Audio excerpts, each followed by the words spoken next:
Welcome to Happily Ever After, the podcast which seems to talk about all sorts of different things, but one listener described it as the place where we talk about what everyone else is thinking, but maybe not saying out loud.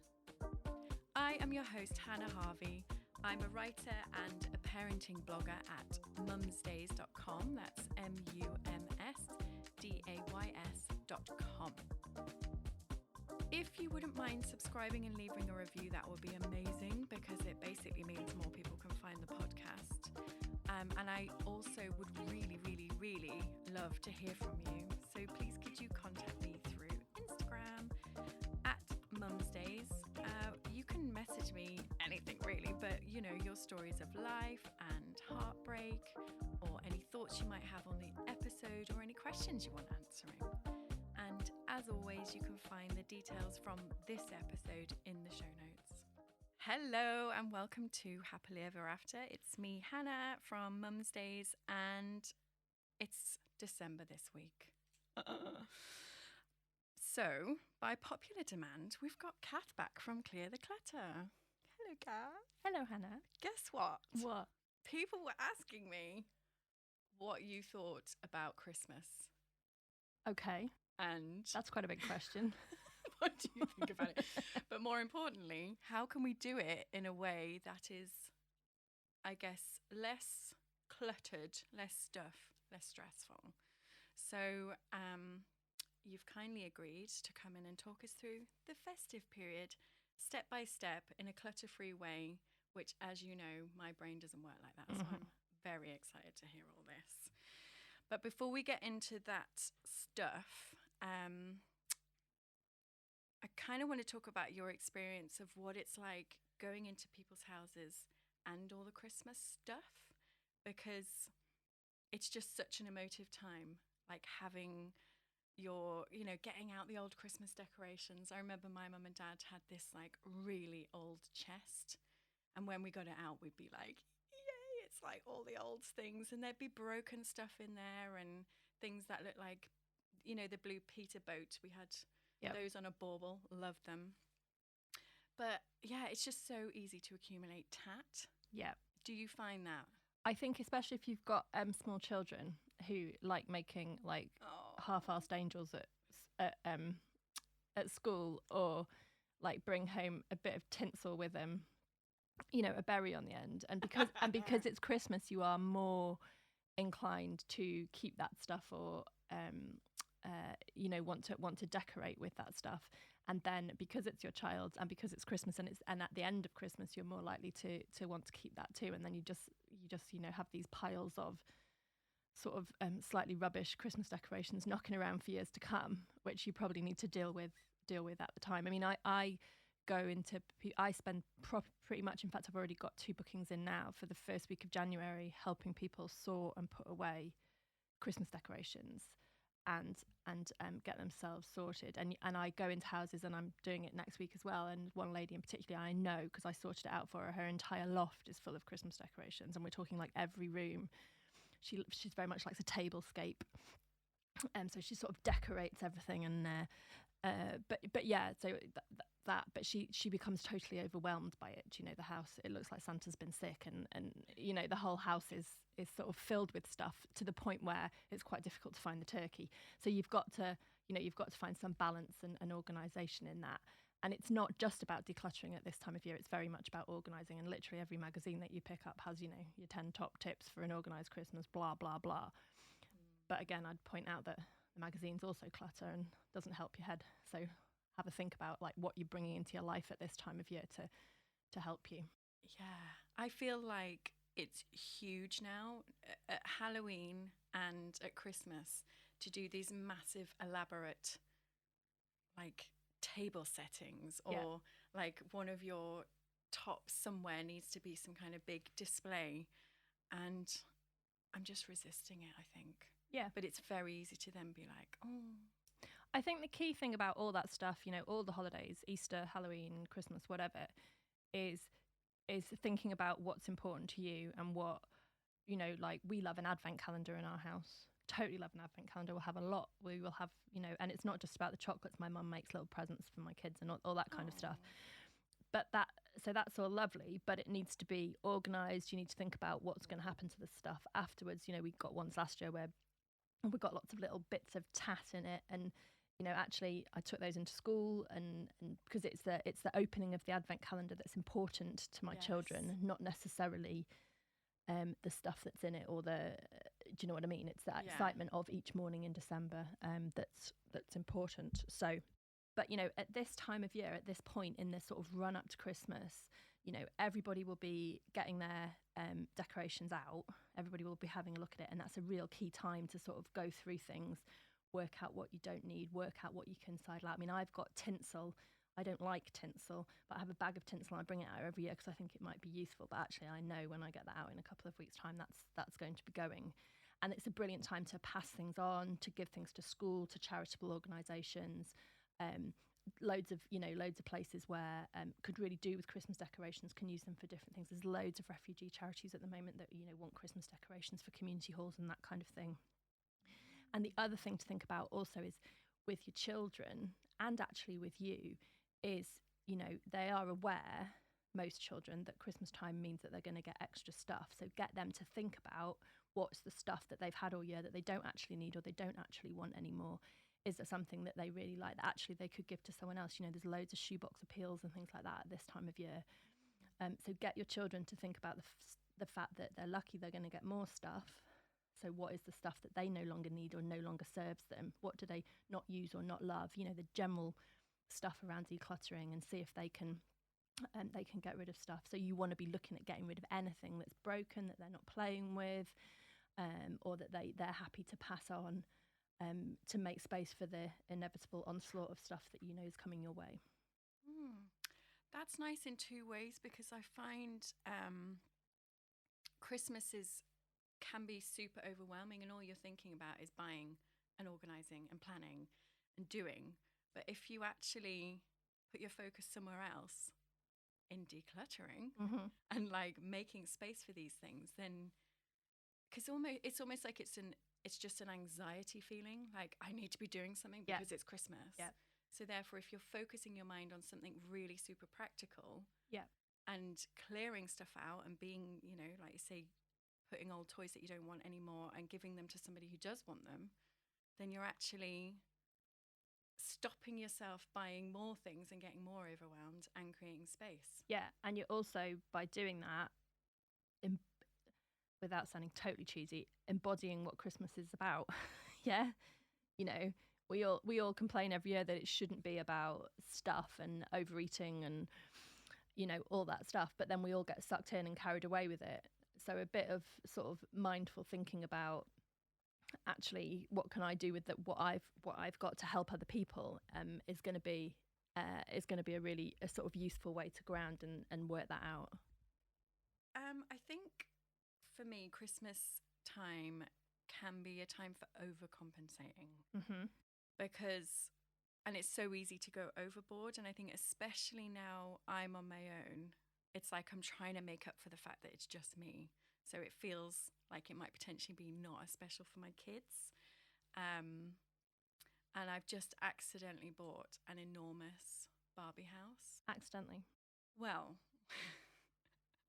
so Black Friday sales and all that. So I saw this one and I was like, oh, that looks manageable. It had originally been 150, half price.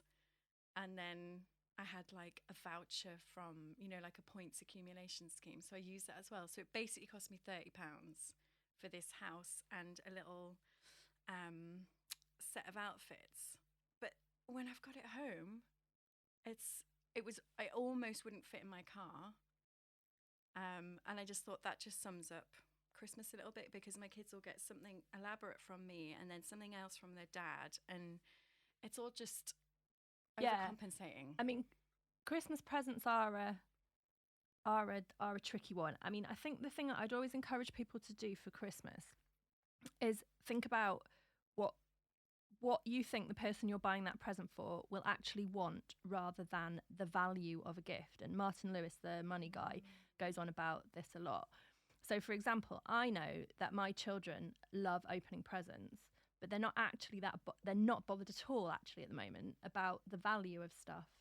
So I don't worry about spending the same amount of money on each kid. I don't worry about who's got, more presents or less presents, unless it's like blatantly obvious. But what I worry about is getting them lots of little things that I know that they'll use, lots of chocolates, satsumas, all that kind of stuff that I can wrap up, and that so that they've got like stuff to open, because I know that's important to them. I know, adults, people, especially if you're going to places on Christmas Day and people want to swap gifts, there's loads of good things that you can do to sort of minimize that. Sort of Secret Santa, try a charity shop Christmas where everybody just buys a present from a charity shop.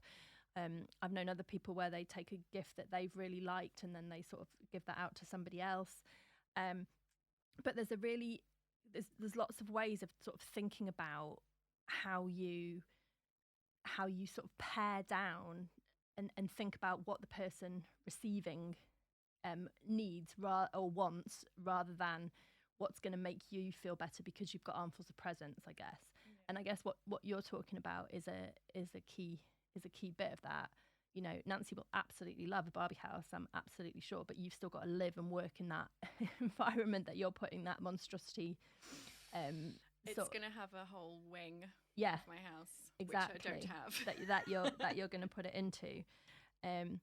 And I guess another thing around presents is, I've had a couple of conversations with people this year is that actually we don't need to buy each other presents. I've got one friend who I see most Februaries, and we just go out for tea instead of buying each other a Christmas present. My brother and sister-in-law, they buy for my children, but we've decided this year we're not going to buy for each other. So I think like sort of grown-up conversations, again, not trying to get taken over by all this like Christmas hype, that people must arrive with armfuls of presents. Every Christmas advert you watch, somebody's in a door with a beautiful armfuls of wrapped presents, and it's nice to buy presents for the people that you love, but do it thoughtfully and mindfully, again, not just, think about what the people receiving are going to need. So what do you think is a good, like, say you had to buy a Secret Santa present? Yeah. How do you work out what people want? Well, I guess the thing from that is thinking about what they do. So, my Secret Santa present last year was for a friend who I know walks her dog every day and buys a cup of coffee. So I bought her a voucher for the coffee shop that I know she goes to. So it's that kind of, and also, when I talk about things that you love and that you use in the sense of decluttering, I think that's also a useful thing to think about in presents. And I think because Christmas gets so overwhelming and people get to the last minute, or people think, oh, I'll get them, you sort of just end up buying something because you need to take something. And if, taking someone out for a drink after Christmas, giving them a voucher for going for a walk and buying them lunch. I know there's all kinds of things where you can just think, and we see this in our kids as well, that sort of gift of time and whatever, again, totally cheesy, but it is something that's useful to people. I've got other friends, that I know really, really love jewellery. So I would actually, buy jewellery, or I'd buy jewellery for my mum or whatever, because I know that's something that she really loves. But I think it's really important to think about the person you're buying for, rather than the fact that you need to buy a gift. I think a voucher for grown-ups is a really good one. Yeah. Because you've done that for me before. Like, I live near two really nice coffee shops, so you got me vouchers I have got you. Yeah. coffee shops. Yeah. But again, I think it depends on the person. I declutter a lot of people who just have a drawer full of vouchers that they've never got around to using, because it doesn't occur to them to, it doesn't occur to them, or they're not organised enough to have a voucher with them at the point that they need it. Yes. So again, that is a danger with me. Yeah. So again, with you, I might, instead of buying you a voucher next time, I might just take you for a walk and buy you a coffee. Do you know what I mean? It's like that. Yeah. It's that thinking about what's useful for the person that's receiving the gift. Mm-hmm. But I think that also brings us on to if people, the number of times I'm in people's homes and I'm like, oh, well, I don't like that, I don't use it, but such and such bought it for me. It's literally my next question. There you go. What do we do with presents we don't want? Yeah. So I think this is a really obvious one for me. The joy of present giving and receiving is in that moment, right? Yes. Nobody, unless they're bitter and twisted, and let's hope we're not friends or family with people that are bitter or twisted, want you to keep something that you don't love or use, right? Nobody wants that. So I think the key thing is to understand that the unwrapping of a present and the person's pleasure in giving you something is the thing that's important. And afterwards, what you do with that is of no concern to the person that gave it to you, and is not a reflection on them, because they've still been beautiful and kind and given you something. But you need to do with that object or that thing exactly what you want. So, for example, one of the things I want to come on to at the end of this is what you do after Christmas, and getting rid of the stuff that doesn't serve you or won't help you. Food bank, if someone's given you jellied fruit or Turkish delight, which seems to be a thing at Christmas, God knows why. But if someone's given you those things and you're not going to use them, then give them to people that will enjoy them and will like them. I find like loads of things where I open a cupboard in people's houses and there's a load of sweets and chocolate left over from the previous Christmas that are out of date, and it's such a waste. Yeah. So make sure after Christmas you do a sweep of the things that aren't gonna serve you. Regifting is really, it's absolutely what everybody should be doing, especially on Christmas Day. I really urge people to look at everything that their children are opening, and if they've got duplicates, those Crayola sets, where people get pens, loads of times, and sort of wade in, pull out the things that that they're not going to play with, or that they're not going to like, or someone's bought with beautiful intentions, really, really good intentions, but they're not going to, and keep them back and use them during the year to give to other people. And even your own kids. Yeah. Like, so Nancy's just had a birthday. We had a party. She got 27 presents with multiple gifts in each one. And I've literally taken about 3/4 away, 3/4 of the presents away, so I can re-gift at Christmas. Just joking. No. I was going to say, just save for things like when we go on holiday, to make up little kits so that she's got something to open and play with, or when it's just midweek and they want a treat, and you've got it at hand, you don't have to then be buying new things. So I do think that's really, and I don't think people should have guilt or be worried about that, because like I say, I think it's the point of gift giving that is in receiving that is important, not necessarily what happens to that object afterwards. And I really think people should hold that at the front of mind. So the only purpose of that object in that moment is to be given and received. And now it's already served its purpose. It's to show that you love someone and you've done that. Yeah. And you've received it nicely as well. And what you do after that is totally up to you. Yeah. Love it. Do you have any tips for making life easier then? Because I've been thinking about things like, is it okay to buy a good quality fake tree over a real tree? I mean, I think when it comes to trees, a bit like when it comes to decorations, I think it's up to you to decide what serves you best and what serves your family best. So I don't necessarily have a view on fake trees versus real trees. What I do have a view on is what you're going to do with that tree after Christmas. That's what I'm thinking, because I'm like, I remember one year there were needles everywhere and I couldn't work out how to get rid of this tree. Yeah. We're in the middle of nowhere. It's a bit different now. I can just put it in the back lane, and I think there's like a pickup service. But now that's dangerous in itself. I think there's a pickup service, because if there isn't a pickup service and then you've got loads of random like dead trees knocking around in your back lane, that's also not good. Okay, there was a pickup service, because it definitely was taken. Okay, that's a bit weird because people anyway. So, but my point is, if you're going to get a real tree, make sure that you know how you're going to get rid of it. Are you going to chop it up and put it in your brown bin or green bin, although local authorities don't like logs, so be careful with that. Are you going to pay a hospice or a charitable organisation to come and collect it and recycle it properly for you? Are you going to dump it in your back lane like Hannah does and hope that it disappears? I don't know, but like make sure, and then if you've got a fake tree, have you got the box to put it away? Are you going to keep it nicely to next year? Do you know where you're going to store it? It's that bit of thinking that's often missing, not necessarily the which way you go in terms of actually getting the tree. Yeah, so even if you get yourself a fake tree and you're like, yes, I'm totally nailing sustainability here, can you put it somewhere for an entire year where it's not going to annoy you? Get dust. You've been up in my attic. Exactly. And that's dangerous. So we're not doing that again. Yeah.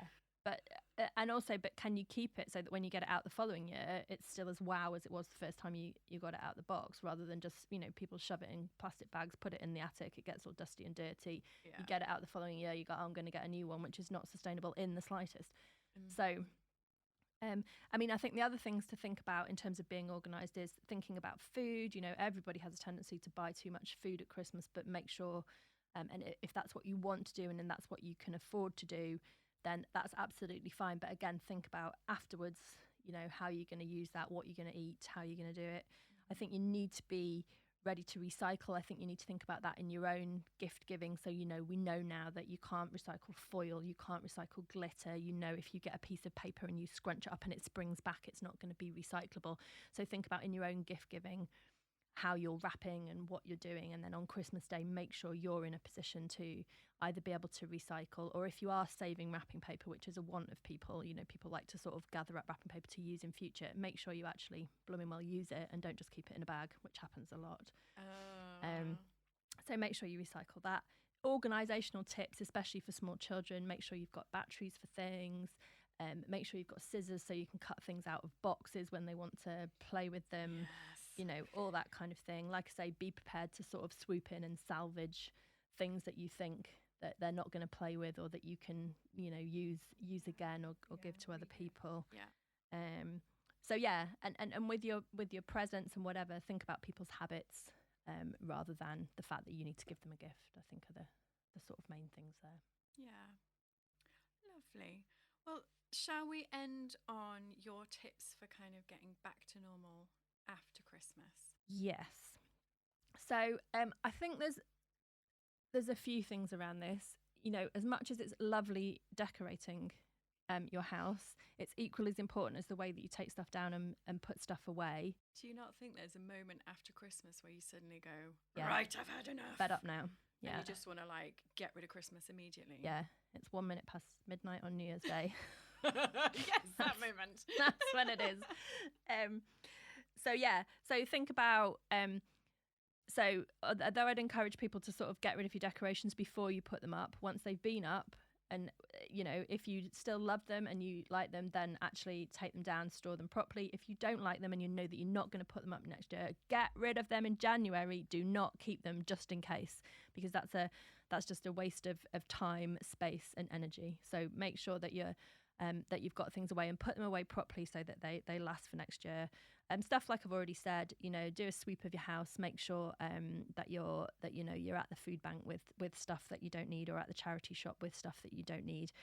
Another tip for Christmas, just thinking about Christmas decorations, is everybody puts their Christmas decorations away, shuts the loft or the garage or whatever it is with a big sigh, goes back into the house and then sees something that they've missed, and then that thing knocks around all year. So I'd package all your Christmas decorations up, get them ready, and then give it 24 hours to sweep it. We have a little competition in our house who can find the thing that we've missed, with free Haribo for whoever comes up with the thing. But do a big recce around your house, because otherwise there'll be like a bell in your cutlery drawer for the rest of the year, which is really annoying.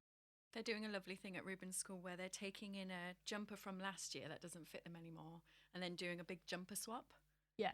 So Ruben's taken in some jumper that, doesn't fit him anymore, and he's really excited to go and pick up. Because he's going to get a new one. That's a brilliant idea. It's really nice, really isn't brilliant it? idea. Yeah. So obviously Christmas jumper day is coming up, and then I don't have to buy him another one. Yeah. Perfect. We like that. We like it. Let's promote that idea. Yeah. Oh, Cath, that's been really good. I haven't got my Christmas decorations out yet, but I think I'm going to have a really good rummage through and make sure that I do take things that I don't want anymore. Yeah, I mean, there's lots of places in charity shops, but also local pass it on sites on Facebook or whatever. There's lots of people looking for specific types of decorations and those kind of things. And with your kids stuff, it's the same as with kids art. We've talked about this before, but get rid of the stuff that's rubbish or is going to embarrass them when they're older or whatever, and keep the stuff that's cute and sweet and that you're going to put on your tree every year. But nobody needs to finish where we started, half-assed angels, sort of sagging around the place. Make sure you sort of are a bit more disciplined with that. Lovely. Well, thank you so much, Cath. No props. I hope you have a really good time in the run up to Christmas, helping people prep. And then again afterwards. Yeah, it's usually a busy time after Christmas. Yeah. Oh, well, thank you so much. No problem. See you later, Cath. Happy Christmas. Bye. All right. Thank you so much for listening and have a great week. And I'll see you next time for another episode of Happily Ever After with me, Hannah Harvey. I would be very grateful if you wouldn't mind leaving a review or subscribing, because this helps more people find this podcast.